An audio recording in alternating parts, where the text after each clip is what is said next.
Let's talk about draft mode in Football Manager and why it's a great place to try some fun and realistic ideas that you might not have thought too much about. Today, I'm sharing my 5 personal tips to get a draft that feels fresh and competitive every single time that you play with your friends.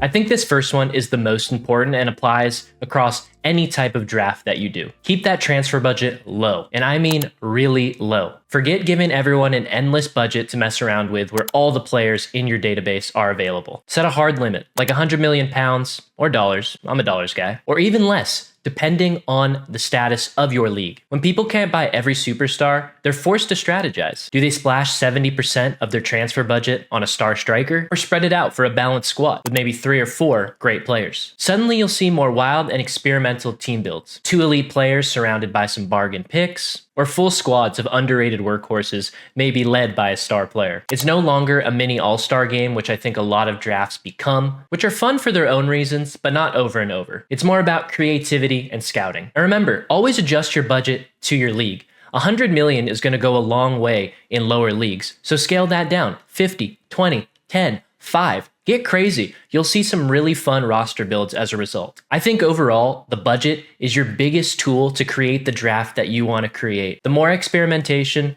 is going to drive more creativity, and I think that's what drafts are all about since it's such a limited amount of games. All right, the next 2 ideas are kind of linked, and I honestly think this first one is super obvious, but I think it's super underrated. The single league draft. Pick just one league, maybe the Premier League, maybe the Bundesliga, or maybe you want to go all the way to Norway or South Africa or the J League. Now your pool is limited. And I think my favorite part about this is how much knowledge you can get for a single player save. If you pick the more low-key leagues or ones that you don't usually play in, it gives you an excellent chance to scout and try players on the field that you may have never heard about or have always wanted to try but have never done a save fully in that area. You'll discover your next single player saves, hidden gem, or cult hero to build a team around. And if you want to add an extra layer to the single league draft, maybe put in some house rules, like only 2 players from each team so not everybody stacks the best players from the best teams. Or include the division below. If you're doing the Bundesliga, add in the Bundesliga too, and make the teams be 50-50 split between the 2. And I promise, a 4-person mini Norwegian draft day can lead you down a rabbit hole that'll have you managing Tromso for 10 years in a single player save.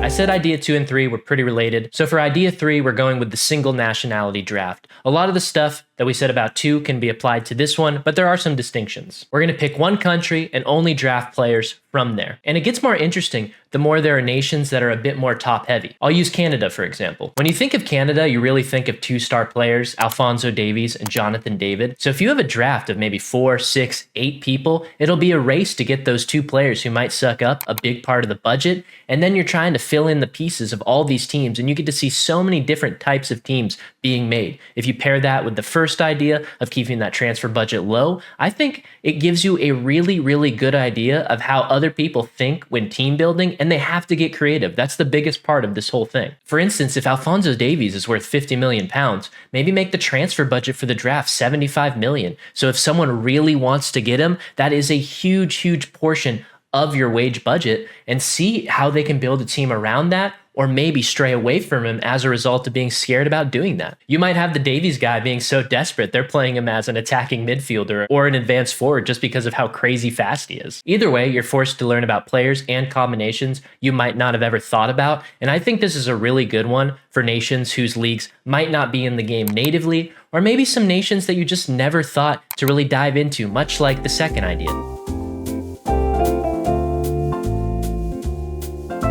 Tip 4 is less of a tip and more of a toolkit. Easy house rules to make your next draft more fun. First, build your tactic from scratch. I know it's so easy to load in tactics, but if you're just doing it for fun with some friends for bragging rights, is there no better feeling than making your own tactic from scratch and being able to experiment on the fly against other users to see what works and doesn't work? I know the PvP engine and draft engine is a little bit different than the single player engine and how things interact, but I think it is a great, great tool to test things you may have never tested.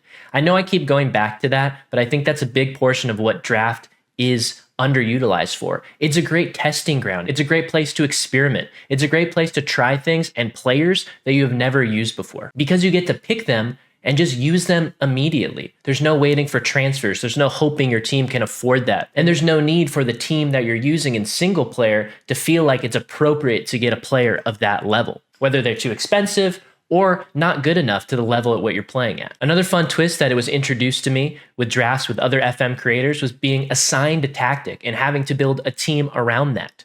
We all know there's meta tactics, and that kind of goes back to loading in tactics in the first place, but being forced to use one and building a team around that just offers more creative options. One that I really like from the league and in the last draft that I did is banning manual set pieces. It's so easy to cheese set pieces, especially in Football Manager PvP. So I think you just stray away from that. And also, one thing that is low key about loading in a tactic, it does load in set piece tactics as well. So watch out for that. Again, I'm just going to keep hammering it home. Try things you haven't tried before. That's what it's all about.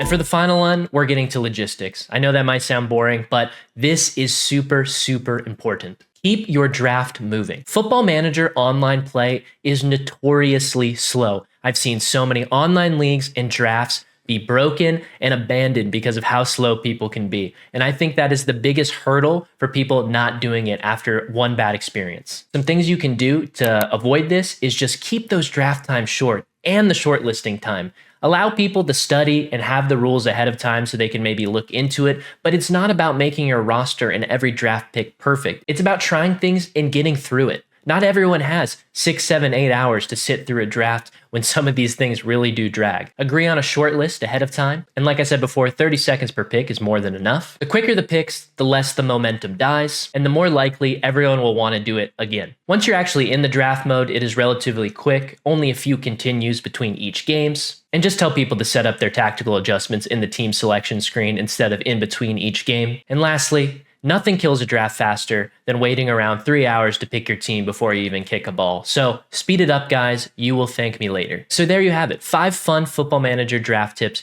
to keep your next draft fresh and exciting. Keep the budgets low, pick one league or one nationality, throw in some house rules, and above all, keep things fast and fun. You don't want it to be a one-off thing. You want this to be something you can enjoy with your friends regularly. Also, if you have your own draft ideas, let me know in the comments what you like to do, if you've had a good or bad experience with drafts, and if you look forward to hopefully having drafts in Football Manager 26. I really enjoyed doing it when I got invited to some at the start of FM 23 and 24 for some content creator drafts, as well as doing some more casually more recently. And obviously with the league happening, it's really reinvigorated my interest in drafting as a whole, as I've been playing single player for so long. I even ran an 8-person online league called the North American Creators League that I'm making a full video about. That's draft adjacent, but I really do enjoy PvP play in Football Manager. So yeah, there you have it, guys. I hope you enjoyed that. Please like, comment, subscribe. I know this is a little bit different talking about PvP as opposed to single player, but it is something I enjoy, and I think it's a tool in Football Manager that is definitely underutilized. So go try a draft, maybe use some of these tips, and I hope you guys enjoyed the video. Until next time, yeah, see ya. Peace.